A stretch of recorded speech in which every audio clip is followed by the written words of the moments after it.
So how am I going to calculate the simple interest? T into T into R over 100. How to calculate an area of a rectangle? That is by making use of this. Area is equal to B into W.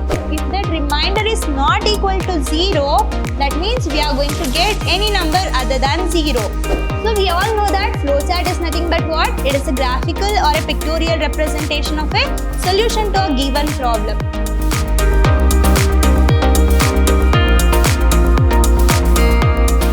Hello everyone, welcome back to the session 4 on 5th chapter Problem Solving Methodology. Myself Rohini TS, lecturer in Computer Science, Vidyashram Pre-University College, Mysuru. So in my previous session, we had a discussion regarding what you mean by flowchart and what are the importance of flowchart. Along with that, we had a discussion regarding flowchart symbols. So in order to write a flowchart, we are supposed to use a flowchart symbols along with its purpose that we had discussed in the previous session. So when it comes to the flowchart, so what do you mean by flowchart? What is the definition? So it is a pictorial or a graphical representation of an algorithm, or else it is a pictorial or a graphical representation of a solution to a given problem. So that is nothing but what? Flowchart.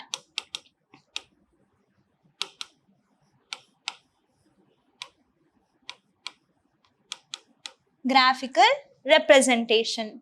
Then what are the importance of flowchart? Why we require flowchart? It is an excellent means for communication. So that is the first importance of this flowchart. And proper documentation can be happen with the help of this flowchart. And also effective analysis can be done. Effective analysis. And mainly it is an independent of programming languages. It does not depend on any of the programming languages. So effective coding can be done with the help of this flowchart. Effective coding. So that means what? So after this flowchart stage, next we have a coding, that is programming. We can use this flowchart as a guide or a material. So and debug is easy. Debugging is very easy by making use of this flowchart. Okay, so these are the importance. Then what are the flowchart symbols that we have discussed? That is, first we have a terminal, then we have a parallelogram in order to give the input and output. So this is mainly in order to start and stop. And we have a processing by making use of rectangle, and decision making by making use of rhombus, right? After that, we had a discussion regarding connectors and flow data. Data flow represented with the help of these arrows. And predefined process.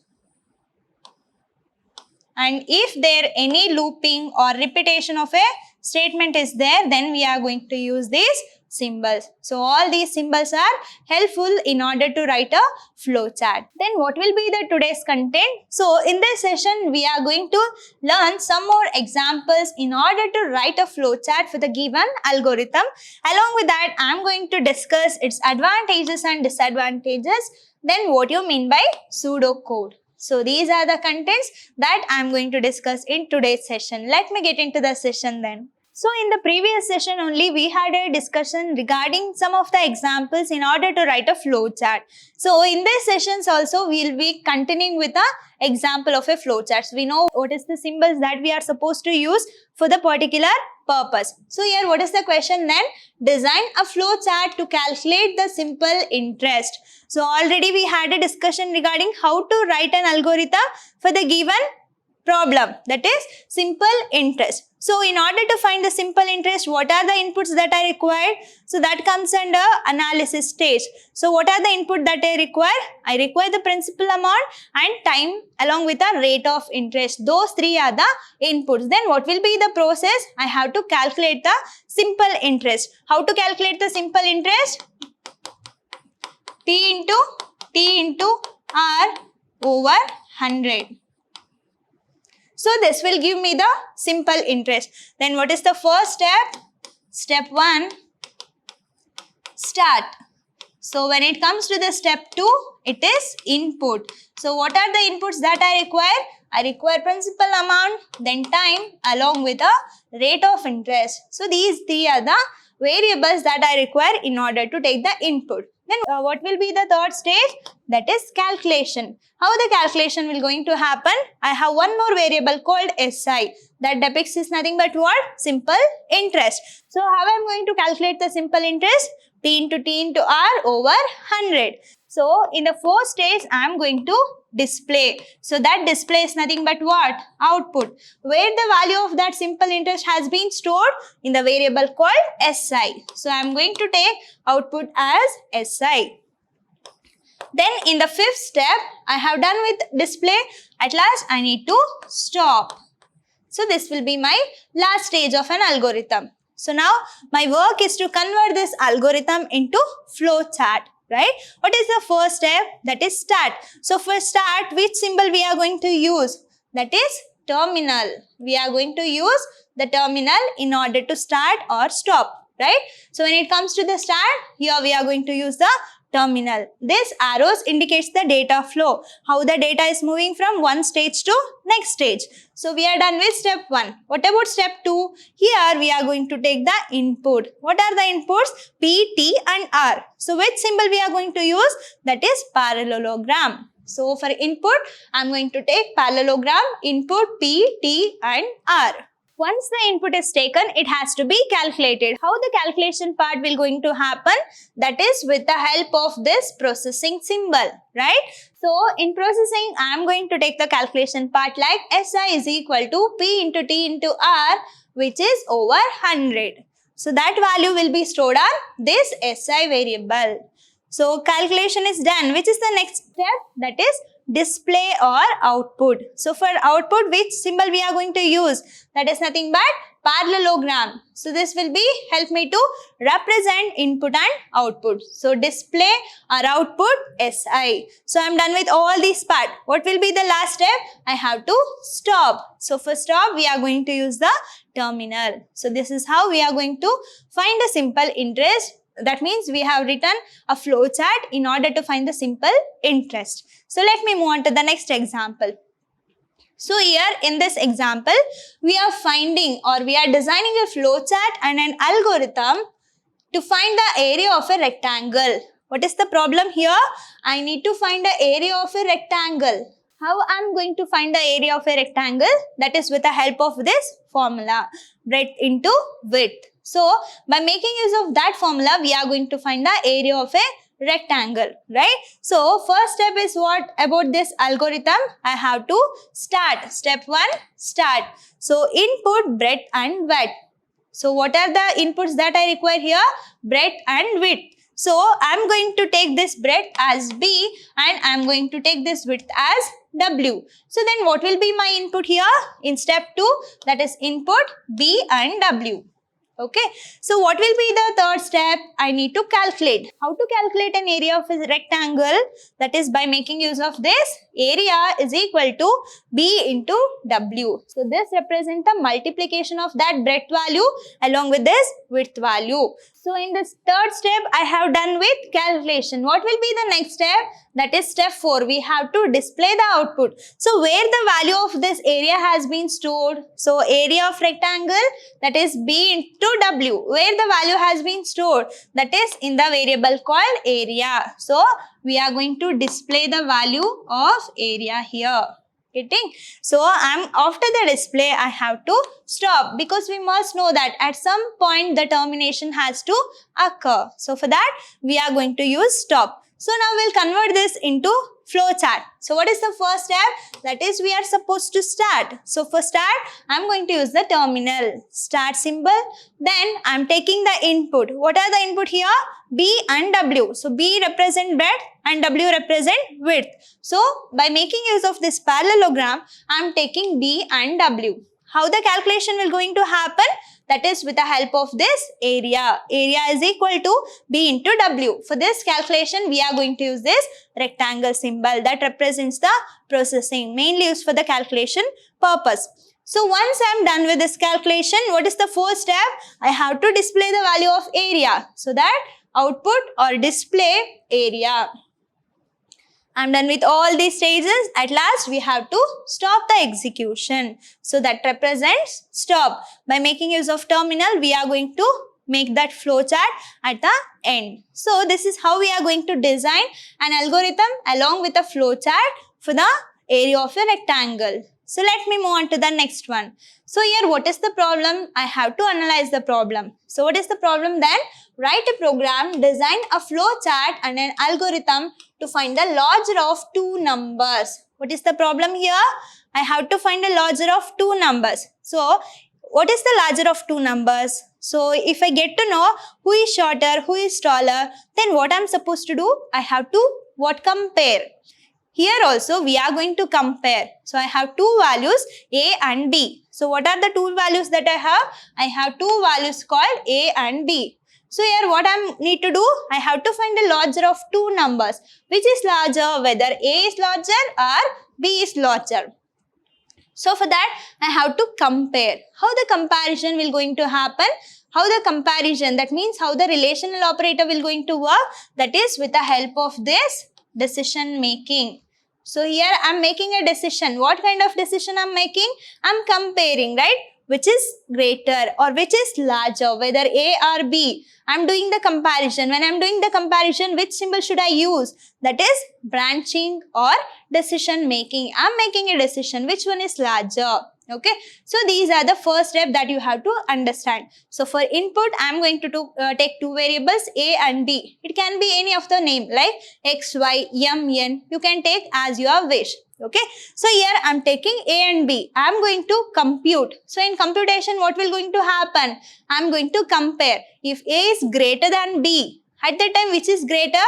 If A is greater than B, then the output will be A because A is greater than B. So if it is false or if it is not true, at that time which is the larger number, then it will be B. For example, here I have A is equal to 10 and B is equal to 20. So now you get to know that which is larger, whether A or B. So you found an answer like B is equal to 20. It is larger than B. So I am going to put one decision making like if A is greater than B. Okay. So if A is greater than B, I am going to consider the large number or a big number as A. Or else in the sense, if it is true, then this part will going to happen. If it is false, if this condition is false, then it will going to take the false statement. What is that? Large is equal to B. So now you put the values and we'll check now. So here, if 10 is greater than B, that is 20. Now you have to check which is greater, whether A or B. Which is greater here? B. So that instead of taking this value, it will going to come to the else part. That is large is equal to B. Because the value of B is greater than the value of A. That is large becomes now 20. So 20 is nothing but what? That is B value.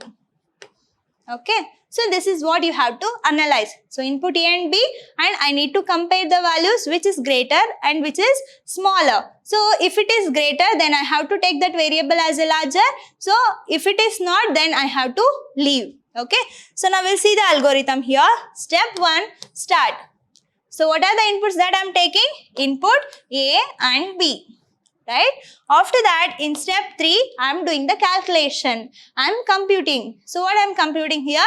I am comparing the value of A and B. So that if A is greater than B, I am checking whether A is greater than B. If it is true, so at that time I am going to take this A as a larger number. Or else. So else in the sense it will be branching. If it is true, I am going to use this one. If it is false, I am going to use this way. Okay. For example, you are standing here. Okay. You are standing here and you have two paths here. You have two paths. So now you have to decide. So in which path you are supposed to do? So if it is raining, I am going to open an umbrella. So what I am doing? I am going to open an umbrella. So if it is not raining, I am going this way. So what is the condition now? It has to rain, right? So if it is raining, I am going to open the umbrella and I will lead to this way. So if it is not raining, I am going this way. So you are making a decision. So if it is true, then you are going to follow some path. If it is false, then also you are going to follow some other path. So by making use of this one, here I am writing a code. I am checking which is greater. If it is A is greater, then I am going to give that A as a larger number. If not, then I am going to take that B as a larger number. So that if A is greater than B, if it is true, then the output will be A, okay? Or else then the output will be B. And I'm going to end this if condition. If in the sense we are checking. If it is raining, then I'm going to open an umbrella and I will lead to this path.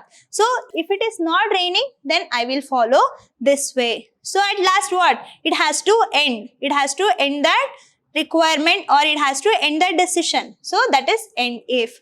So once we are done with the calculation, I have to stop. Step 4, stop. Okay, so there is no exact number of stages for each problem. Don't think as what each problem should contain all the 5 stages. Okay, that is not mandatory. Based on the requirement or based on the logic, we are going to write the number of steps. So now we'll convert this algorithm into flowchart now. Okay, so we know which is the first step, that is start.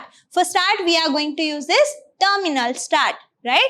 So after that, I have to take value of A and B, that is input. So input A comma B.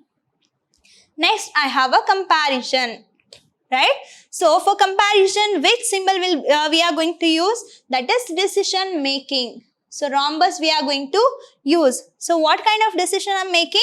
I'm comparing the value of A with B. If A is larger, then I'm going to consider that as true and I'm going to give the output as A. So if A is not greater than B, that will leads to the false path. So at that time, I'm going to make B as a larger number. So at last, I'm going to display which is larger and I will come out of the loop. So at last, I need to stop. Right? So here is A is greater than B. So I am checking whether A is greater than B. So take that value. I have taken A is equal to 10 and B is equal to 20. So here I am going to check is 10 is greater than 20. Now you have to tell me whether it is true or false. Is 10 is greater than B? That is false. So if it is false, then which path it will going to lead? So that is false path. So when this condition is false, it will lead to the false path. So what is there in the false? Output B. So that means what? I am considering B as a larger number, not A. Why? Because this condition is not true for this condition. So this condition does not satisfy the true path. So what if it is B is greater than A? Then also that will become true. At that time, output will be B itself. Okay. So is A is greater than B? So in this case, it is not true. So that means it is false. Then we are going to get the output like output B. So or else let me take one more example. A is equal to 20 and B is equal to 10 now. Now we have to compare. So what I am supposed to compare now? 20 is greater than 10. So now what we are going to get, whether true or false. So 20 is greater than 10, isn't it? So it is true. So if it is true, then what will be the output? That is A. Output A. So that which is the largest number right now? That is A. A is 20. That will be displayed. Okay. So for the display, we are going to use this parallelogram. For decision making, we are going to use this rhombus or branching. So branching in the sense what? There will be more than one possibilities. So for that purpose, we are going to use this rhombus or a branching symbol. So if it is true, it will going to follow one path. If it is false, then it will lead to another path. Getting? So whether it is true or false, it has to come to an end. So I am going to connect this connector. Right? So it will going to check the connection. If it is false also, it has to stop. Even it is true also, it has to stop. So at last we are going to write the stop. Okay. So this is how we are going to write an algorithm and flowchart for the given problem. So now let me move on to the next one, that is write a program and design a flowchart and an algorithm to find the given number is even or odd. So you must know that which numbers are we are going to call that as even number. Can you just name it? So that is 0, 2, 4, 6, 8. So can I consider these as a even number? Yes. So these are the even number, right? So that is multiples of 2. And when it comes to the odd numbers, so which are the odd numbers? 1, 3, 5, 7, 9. Right? So then what is the analysis of this program now? So I'm supposed to give one number as a input. So it will going to check whether the given number is even or a odd. So what will be the logic here? So understand one thing. In the computer science, we are not going to write a division like this. Okay. So A division B. So this will be in the mathematics. When it comes to the computer science, we are going to write it as A divided by B. But if I write like this, what you will get to know that? So you may think that it is a percentage symbol, right? But it is a wrong assumption when it comes to the computer science. So A modulus B is nothing but it will going to give me something. I will let you know what is that. So now let me consider one example. Here I have 7. So I want the 7 to be divided by 2. Okay. How we are going to divide the 7 by 2? So I am going to take 2 3s are 6. What is the remainder? 1. What is the quotient value? That is 3. Isn't it? So in the computer science, if I am taking A by B, then it will going to give me the quotient value. Okay. If I am using A modulus B, then it will going to give me the remainder value. Okay. So don't consider this as a percentage when it comes to the computer science. Okay. So this is nothing but modulus. It will going to return the remainder value. For example, here 7 by 2. So what will be the answer? So 7 by 2. So that will going to return the quotient. Which is the quotient here? 3. So it will gives me 3. But if I am using 7 modulus 2, then what will be the answer? That is 1. It will give me the remainder. Okay. So you have to be very conscious when it comes to the division and modulus. So here we'll see the logic now. Here I am checking whether the given number is even number or a odd number. Okay. So here also I am making the comparison. So if I am doing the comparison, what will be the shape that I am going to use? We are going to use a symbol called branching or a decision making. That is rhombus symbol. Okay. So now we'll see the logic here. Step 1, I am going to start. So in step 2, I am taking numbers. Okay. So I can give any numbers. So from 0 to some n value. I can give any numbers. Then I am going to compare. That means I am going to find out whether the given number is even number or odd number. Then what is the logic they are using here? We'll see now. If n modulus 2 is not equal to 0. Not equal to 0. So understand, num modulus 2 is not equal to 0. That means what? I have some numbers. So let me consider that as 7. I have 7 on modulus 2. So this is the number which is to be used in order to divide this value. So that means what? I need to divide the 7 by 2. So that is what they meant, num modulus 2, which should not be equal to 0. If it is not equal to 0, then I can consider that as odd number. So I have one number, I am going to divide that number into 2. I am going to divide that number by 2. So if I am getting the remainder as a 1 or something, that means which should not equal to 0. If it is not equal to 0, then we are going to call that number as a odd number. If that remainder is equal to 0, that means what? That is exactly divided by this 2. If it is divides by 2, then that will be considered as what? Even number.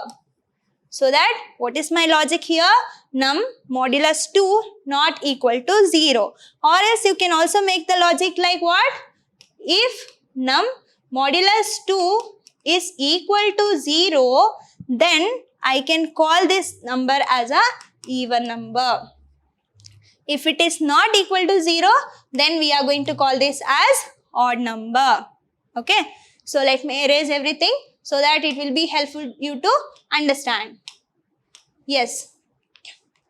So start, I am going to take one number, that is any number, okay, and num modulus 2. So here we are not taking the quotient value, we are taking the remainder value. If that remainder is not equal to 0, that means we are going to get any number other than 0. So that at that time it will be odd number or else it will be even number. Okay. Let me take one example. Here I have a 12 and I am going to divide this by 2. Because in the logic, my number is 12 and I have to divide the 12 by 2. And I have to find a remainder. If that is not equal to 0, then I am going to consider that as an odd number. If it is equal to 0, then I am going to consider that as even number. So, leaving all these logic, you know that 12 is either even or odd. So, it is an even number. Now, we'll see whether we are going to get intended or a specific result now. So, I am going to divide this 12 by 2. So, that means 2 6 are 12. What is the remainder here? So, that is 0. So what it means? It is not equal to 0. Is it? It is equal to 0. So that it will depict or it will give me the output as even number. Why? Because it is equal to 0. But the condition is not equal to 0. If it is true, then it will give me the odd number. But in this case, it is true. So it will take the else part and it will display it as even number. Okay, so or else let me take 13 here. So, I am going to divide this 13 by 2. So, 2 6 are 12. I am going to get the remainder as 1. So, now I am going to check this logic. What is the number that I have taken? That is 13 modulus 2.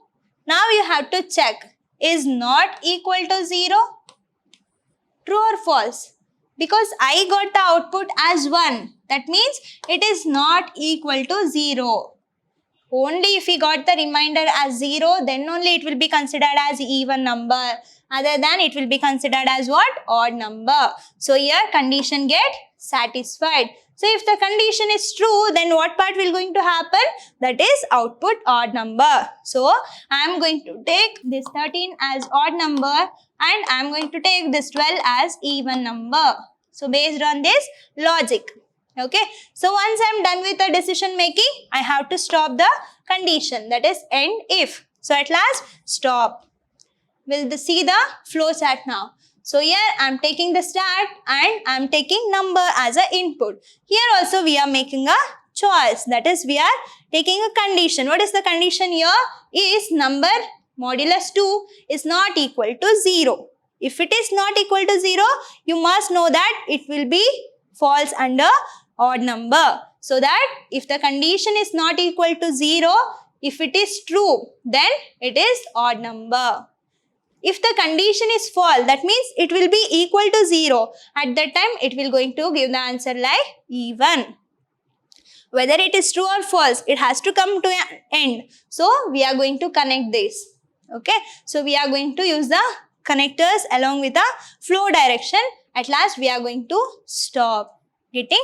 So, this is how we are going to write an algorithm along with a flow chart. So, these are important for 5-mark question. So, write an algorithm and flow chart and they will give you the problem. Analyze the problem and write the algorithm and reflect that algorithm in terms of flow chart. I hope you understood with how to write an algorithm and how to write a flow chart for the given algorithm.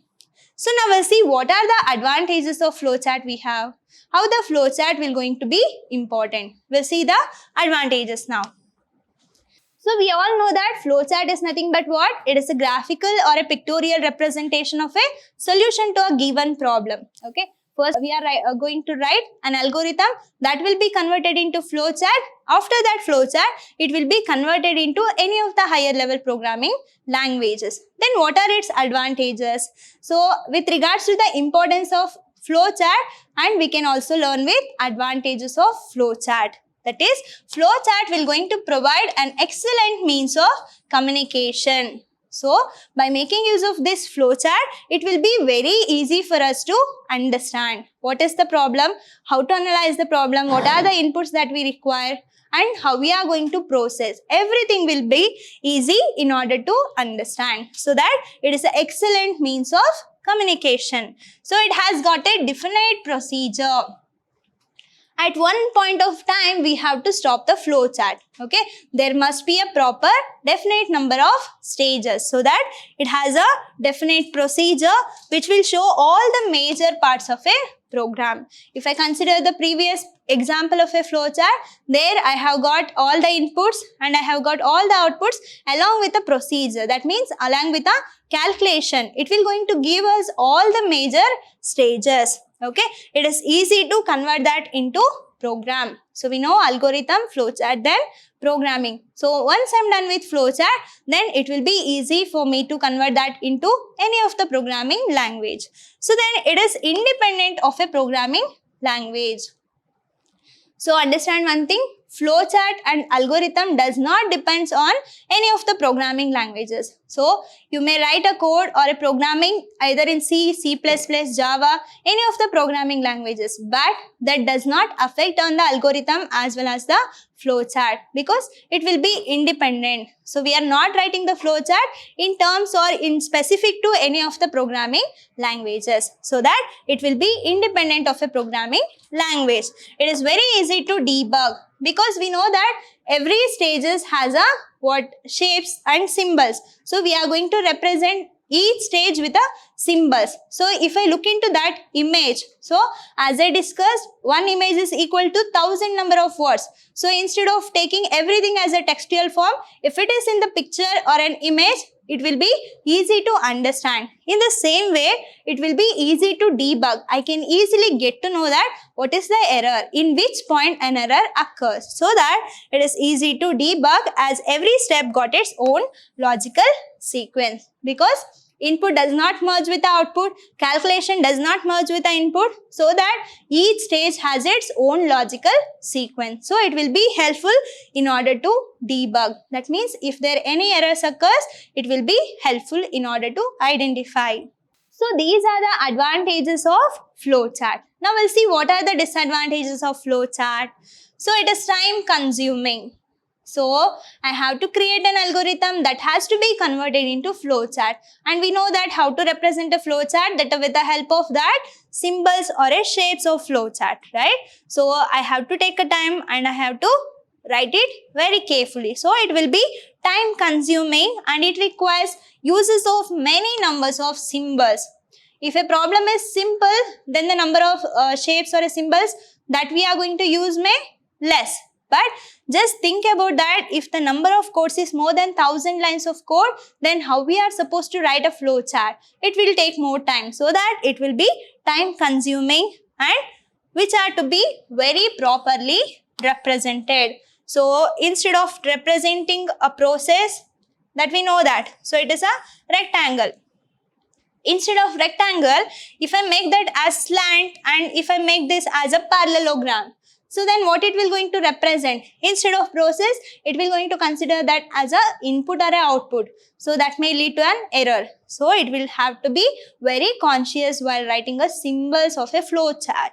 That will be one of the disadvantage. So the representative of the complex logic is difficult in the flow chart. So as I discussed, if it is simple, then the writing of flow chart will be simple. But what if the logic is complex? So at that time, just imagine how we are supposed to think, how to analyze and how to convert that into flow chart, that with the help of symbols. So it will take more time, and the complex logic representation with the help of this flow chart also somehow difficult.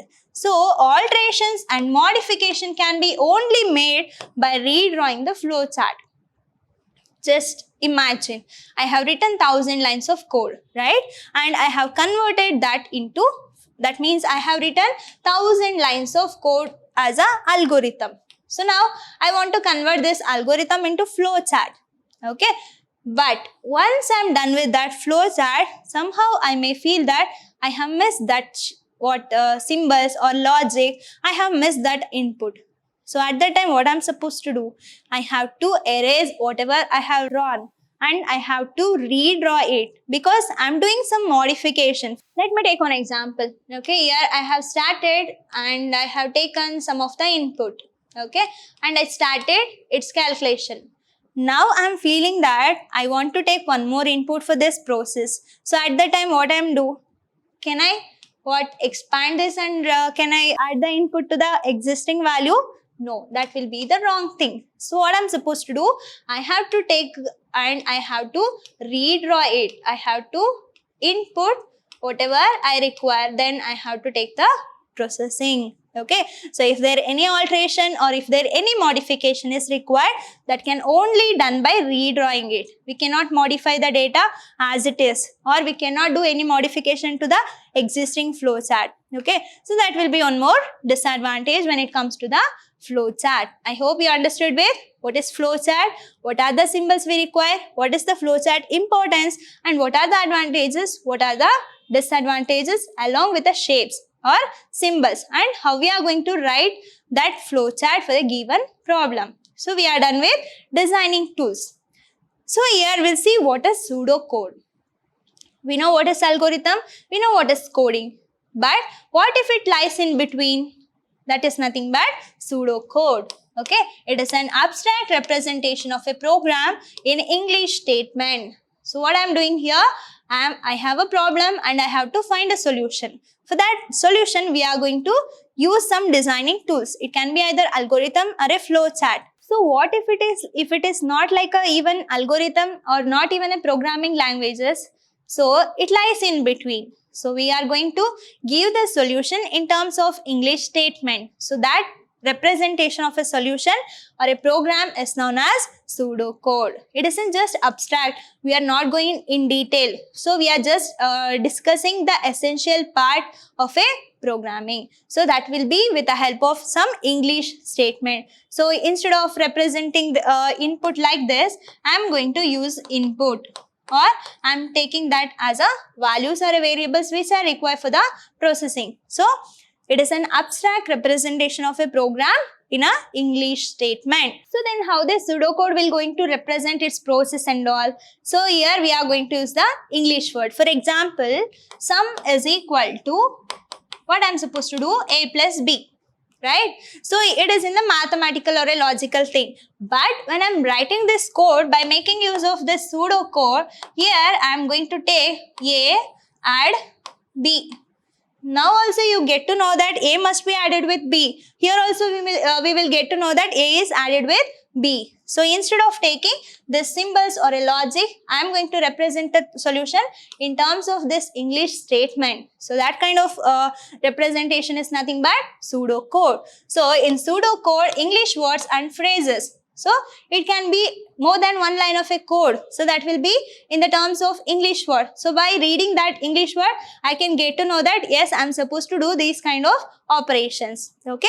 So English words and phrases are used in order to represent the operations. So operation in the sense what? Calculation. So here also I am taking the calculation. I am doing the addition. I am insisting the user to add A and B instead of taking any of the logic. I have used English statement. Even that will be understood by the user. So what are the advantages? It is easy to read and easy to understand, easy to modify. So here I don't want to add, so that I can scratch it or I can remove it and I can take it as subtract B. So here also instead of SUM I am going to take it as SUB. No need to alter everything as we did in the flowchart. Okay. So these are the advantages of using pseudocode. I hope you understood with today's session.